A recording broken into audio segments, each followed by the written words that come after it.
About the big team selection, which is Robbie Henshaw at full back. And when you were last in here, you were going through a depth chart for centres. And at that stage, I don't think you had any sense that Henshaw at full back was even a possibility. Are you taken aback? Are you somewhat surprised by what's happened this week? I'm not, and only on the grounds that I know that it's it's probably his favourite position. And that's the one thing you hear from everybody, that his eyes light up. So I did know that, but because Rob Carney has been consistently good in every big game that's been asked of him, the expectation was that he'd be picked again. He had a poor game by his standards on Friday, and ultimately that's cost him his position this weekend. And it's a big sign, and we saw it in the early 2000s as well, where we had positional shifts for Ireland just to get the best players on the park. Shane Horgan played on the wing for the first time in his first cap against Scotland in 2000, having never played on the wing before, just because you want to get the best footballers, most informed footballers on the pitch. And I think there's definitely a case of that. I think, we haven't written off Rob Kearney altogether. I'm sure we're going to see him over the course of this Six Nations for sure, but it's a great opportunity for someone like Robbie Henshaw, who, if he sees his future at full back, to put his hand up and say, do you know what, I wouldn't mind being full back for the World Cup. What happens now if he has a sparkling game? Well, it's his to give up then. Do you think Rob Carney's sitting at home this weekend quite worried? Because, look, as you say, he's faced so many challenges over the last decade, seen them all off. Every time he needs a big performance, he's generally found one. He's always found one, in fairness to him. Yeah. He's always found one. The worry must be that he doesn't get the chance to put in that big performance in a green jersey between now and the World Cup if Henshaw goes well, and maybe he doesn't have the versatility that Henshaw has, that Larmour has, that Addison has in a 31-man World Cup squad. There's no doubt. Rob Kearney's been had some niggles over the last few weeks. He's probably low on game time. He didn't have his best outing. And maybe, I don't know, I'm not privy to training sessions, maybe a little bit of the zip is beginning to go in the legs. It happens around that age, different for different players, but he's got a lot of miles on the clock. He started as an 18-year-old, bit of that Wayne Rooney starting at 16, finishing up a little earlier than He's in better condition than Wayne Rooney is. That's true. Not as fond of a pint as Wayne. Yeah, I just laughing. I said I retired before the zip went. but there's nothing you can do there, and coaches see it at training as much as they see it in games, and there's no doubt Robbie Henshaw, he's definitely, for me, he's Joe Schmidt's type of fullback as well. Very good kicking game, very good aerially, good defender, and then he's a capability of being a good counter-attacking if he's given the opportunity. So he does fit that remit of needing more strings to your bow than maybe you might see from a more recent Rob Carney performance. We know what we're getting from him, but maybe that counter-attacking opportunity and the attacking flair hasn't quite been there recently. I thought Carney had a dip about 2.5 years ago. He had hamstring and knee with whinging at him, and he had a little bit of a dip in form, and it was one of those things that could have been the end. And it wasn't the end. He actually came back and delivered, as you said, not generally, but he delivered in all the big games, and played incredibly well. There weren't that many options at that time either. Are there more options now with Henshaw, with Larmour, with Carberry? There are, Conway, right? There are, but if you look at the fullbacks that win World Cups, are they these crazy flair players? No, they're not. They're Josh Lucy, very solid player. You look back to Israel Dagg, who had some flair for sure, magic, yeah. but very, very solid player as well. Good, again, really good kicking game.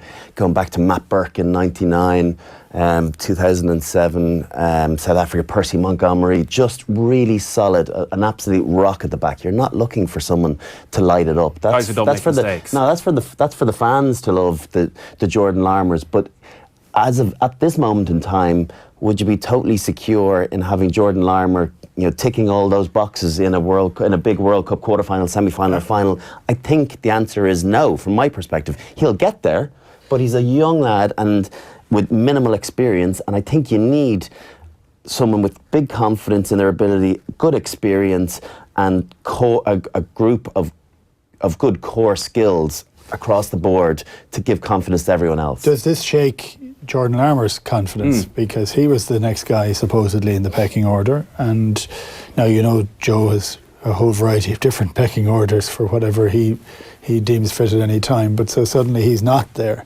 He looks at another guy who's young. He could be there for a lot longer. Does that shake him in any way? I don't know Jordan particularly well. I've met him a couple of times. He seems a confident guy. I don't think that he immediately expects to be in the starting 15 at the minute. I think he's probably very pleased with his very rapid rise to playing international rugby, to being involved in a Grand Slam game, winning a European Cup with Leinster, beating the All Blacks, within a 18-month, 2-year period of playing AIL. Yeah. So when you come from there, I think you can't be overly disappointed that, It's hard when you have a taste, though. It is. It You've is. had people talking for the last 6 months saying, if it's not Carney, it's you, and suddenly Henshaw appears out of the blue. There's going to be opportunities, particularly over the Six Nations. Are we going to see a clean bill of health the whole way through? It hardly ever happened. It happened very luckily in 2009 and had a big impact on our consistency of performance. But these days, with the attritional nature of the game, you don't have that chance. To play the same units, to play the same back threes, to play the same centres. And that said, I think Joe Schmidt's going to play lots of combinations. I think there's a good chance that a good part of that 30-man squad that he has planned for the World Cup are going to get game time in the Six Nations, because if you don't give them game time now at the highest level, you give them one warm-up game before you go to Japan, and then hope that they're fine, having their previous game might have been 12 months before that. You can't do that. So I expect to see Chris Farrell out there. I expect maybe to see Robbie in the centre again. That's why Jordan might get an out. He'll definitely get a start. Rob might be there at full back. So I think you're going to see lots of variations over the course of this Six Nations. Yeah, for me, that big difference between 2015 and now is looking for that strength and depth, not just as good players, but as good players who've played on a high level. And in times past, I think when you'd look at it and you'd say, well, we have to put out our best team, or if we don't, we risk losing the game. That seems to have shifted a little. Hasn't it? That actually our best team could be our best team for Saturday, and we might have a different best team for next Saturday. That's a kind of unusual. It's a big shift. Yeah, no, it is, and I think depending on what you don't rule your game plan off stats, but looking at where teams are good, be it scrum or line out. If teams are good defensively in their line out, there's a necessity to have Dev Toner in there. If teams aren't as good, maybe you can mix in, okay, not in this case because he's injured for the first few games anyway, but an Ian Henderson and a James Ryan. So it's an opportunity to be able to try different combinations, because you're not going to have a full deck to choose from for the World Cup. Definitely not for the World Cup final. Over a 7-week period, you're going to have 5-6 injuries. You might get a few players back, but you're definitely going to have probably 5 or 6 players gone. So as we did in 2015, you have to stay in long enough for them to get back. Yeah. That's the thing. There's no point being, if you're gone out, that they get back. Guys who might see themselves as third choice now could easily find themselves on the bench in a World Cup quarter-final, semi-final. Well, I think Jean-Marc Toussaint got his first cap in the World Cup final, so that's craziness. Donald with the kick.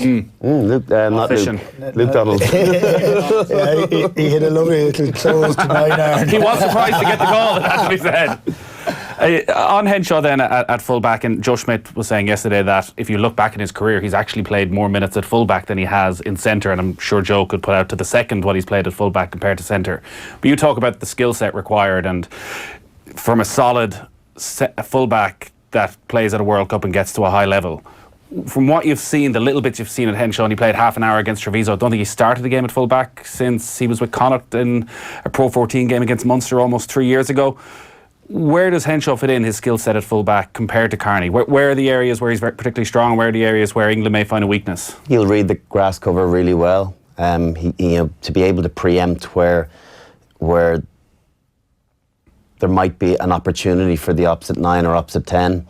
I think as well, because Ireland play their wingers so high, there is an extra onus on the fullback to cover massive grass area, and that's where Rob Carney, probably people don't have a full appreciation for how little he lets the ball drop or how he catches it, worst case scenario, after one bounce more often than not.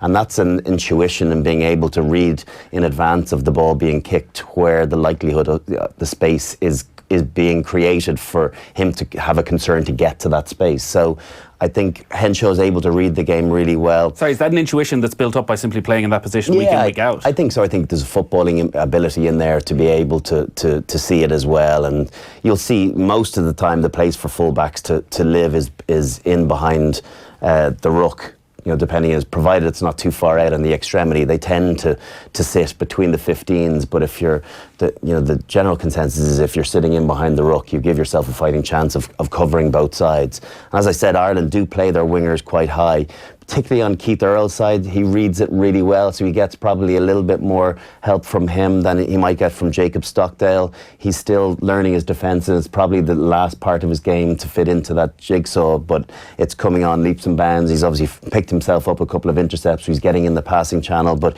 so he does like to play quite high, so maybe there is an expectation to just favour that side ever so slightly, because I think Keith Earl's experience on the wing allows him to be able to preempt when it's going to be nudged in behind him, and he is another one that deals with that ball brilliantly well, because he gets back, he's quick, he gets back one hop, he either kicks it himself or he feeds it into his full back, and they counter-attack or they launch down the field.